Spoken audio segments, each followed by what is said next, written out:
ధృతరాష్ట్రుడు అన్నాడు, ఓ సంజయ, ధర్మభూమి అయిన కురుక్షేత్రంలో యుద్ధం చేయదలచిన నా కుమారులు మరియు పాండవులు సమకూరిన తరువాత వారు ఏమి చేశారు?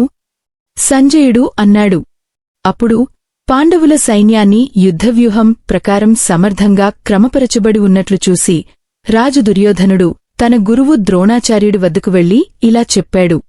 దుర్యోధనుడు అన్నాడు, ఓ గురువర్యా, ద్రుపదుని కుమారుడైన నీ బుద్ధిమంతుడైన శిష్యుడు ధృష్టద్యుమ్నుడు సమర్థంగా వ్యూహపరచిన ఈ పాండవుల మహాసైన్యాన్ని చూడు.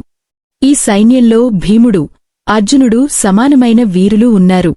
వీరిలో సత్యకి, విరాటుడు, ద్రుపదుడు వంటి మహారథులు, యుద్ధంలో శక్తివంతమైన వీరులు ఉన్నారు.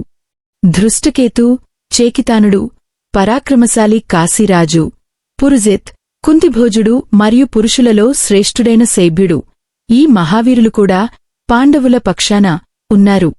యుధామన్యుడు, పరాక్రమశాలి ఉత్తమోజుడు, సుభద్రా కుమారుడు అభిమన్యుడు మరియు ద్రౌపది కుమారులు, వీరందరూ మహారథస్వారులు, మహావీరులు. ఓ బ్రాహ్మణ శ్రేష్ఠుడా ద్రోణాచార్యా, మా పక్షాన ఉన్న ప్రముఖ యోధులను ఇప్పుడు నీకు చెబుతాను.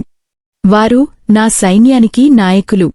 మీరు ద్రోణాచార్యుడు, భీష్ముడు, కర్ణుడు, యుద్ధ విజేత కృపాచార్యుడు, అశ్వత్థాముడు, వికర్ణుడు మరియు సోమదత్తుడు, వీరందరూ నా సైన్యంలోని ప్రముఖ యోధులు. ఇంకా ఎంతోమంది వీరులు నాకోసం తమ ప్రాణాలను త్యజించటానికి సిద్ధంగా ఉన్నారు. వారు వివిధ శస్త్రాలతో సన్నద్ధులే, యుద్ధనైపుణ్యంలో నిపుణులు. భీష్మాచార్యుడు రక్షిస్తున్న మా సైన్యం అప్పరమైనది, అనంత బలమైంది. కాని భీముడు రక్షిస్తున్న పాండవుల సైన్యం పరిమితమైనది, తక్కువ బలమైంది. మీరు అందరూ మీ యుద్ధస్థానాల ప్రకారం ఉన్న ప్రదేశాలలో నుండి భీష్మాచార్యుడిని సమస్త విధాల రక్షించండి. అప్పుడు కౌరవ వంశంలోని వృద్ధుడు, పరాక్రమశాలి భీష్మ పితామహుడు దుర్యోధనుడికి ఉత్సాహం కలిగించడానికి సింహం గర్జనలాంటిది చేసేలా ఘోరంగా తన శంఖాన్ని ఆదాడు.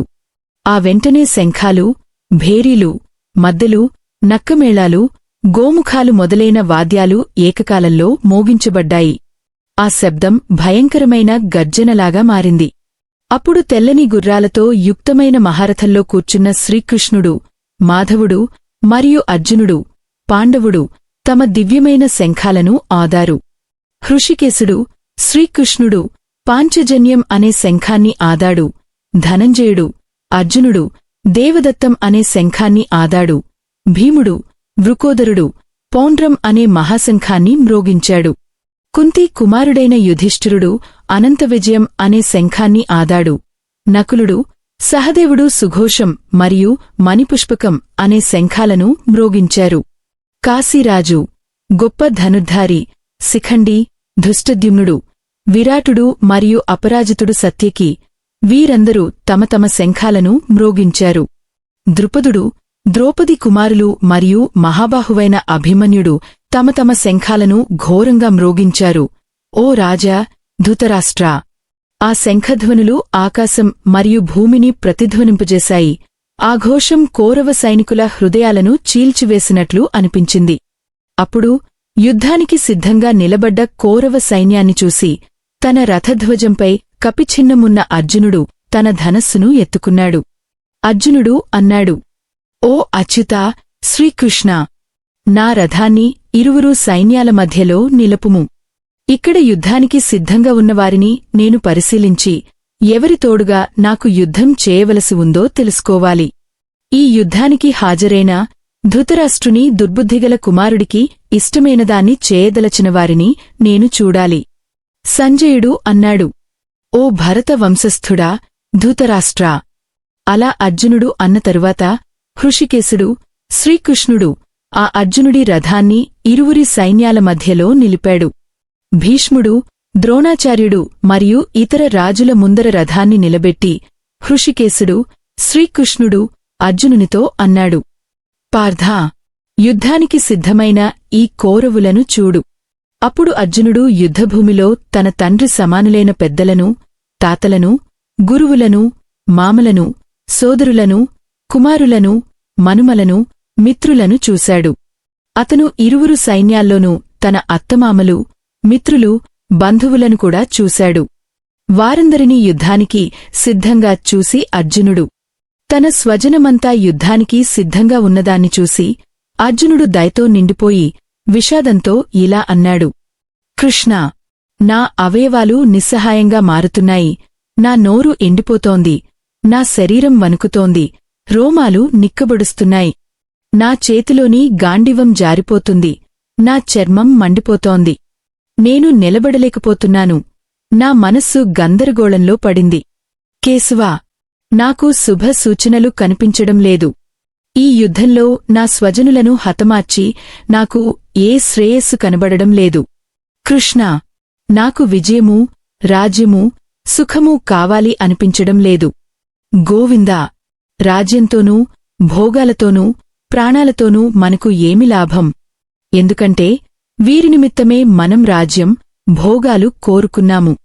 ఇప్పుడా వారే యుద్ధరంగంలో ప్రాణాలు అర్పించడానికి సిద్ధంగా ఉన్నారు.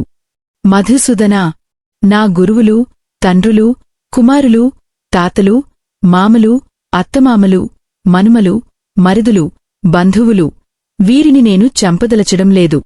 వారు నన్ను చంపినా సరే, మూడు లోకాల రాజ్యమునకైనా వీరిని హతమార్చడం నాకు ఇష్టం లేదు. మరి ఈ భూమికోసమైతే అసలు కాదు. జనార్దన, ధృతరాష్ట్రుని కుమారులను చంపి మనకు ఏ సంతోషం కలుగుతుంది? వీరిని చంపితే మనపై పాపం మాత్రమే వస్తుంది. అయినా వారు దుర్మార్గులే కావచ్చు. మాధవా, కాబట్టి మనం మన బంధువులైన ధృతరాష్ట్రుని కుమారులను చంపడం తగదు.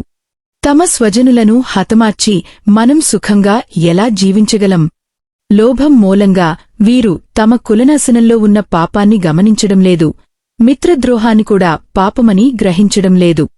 జనార్దన, మనం పాపం నుండి తప్పుకోవడం మనకు తెలియదా? కులనాశనం వల్ల కలిగే పాపాన్ని మనం స్పష్టంగా చూస్తున్నప్పుడు ఎలా చేయగలం? కులనాశనం జరిగినప్పుడు ఆ కులంలోని శాశ్వత ధర్మాలు నశిస్తాయి. ధర్మం నశిస్తే ఆ కులమంతా అధర్మానికి లోనవుతుంది. కృష్ణ, అధర్మం పెరిగినప్పుడు కులస్త్రీలు చెడిపోతారు. స్త్రీలు చెడిపోతే ఓ వార్ష్ణేయ, యాదవకులో ద్వాహక, వర్ణసంకరము, వర్ణవికారం పుడుతుంది. వర్ణసంకరము కలిగితే కులనాశనము చేసినవారు మరియు వారి కుటుంబమంతా నరకమునకు లోనవుతారు. అంతేకాక వారి పితృదేవతలకు పిండప్రదానం, నీరాజనం వంటి కర్మలు నిలిచిపోతాయి. కులనాశనకారులైనవారు చేసిన ఈ పాపకార్యాల వల్ల శాశ్వతమైన కులధర్మాలు, జాతిధర్మాలు నశించిపోతాయి. జనార్దన, కులధర్మాలు నశించిన మనుష్యులు నరకంలో ఎల్లప్పుడూ నివసిస్తారని మేము విన్నాము. హాయ్, రాజ్యసుఖాల లోభంతో మన స్వజనులను చంపడానికి మనం సిద్ధమయ్యాము. ఎంతటి ఘోరపాపమో ఇది! ధృతరాష్ట్రుని కుమారులు యుద్ధంలో నేను ఆయుధరహితుడిగా ఎదురుతరగకుండా ఉండగా నన్ను చంపితే అది నాకు మేలే అవుతుంది. ఇలా అన్న తరువాత అర్జునుడు యుద్ధరంగంలో తన బాణసంచి, విల్లు విడిచేసి విషాదభారంతో నిండిన మనసుతో రథంలో కూర్చున్నాడు.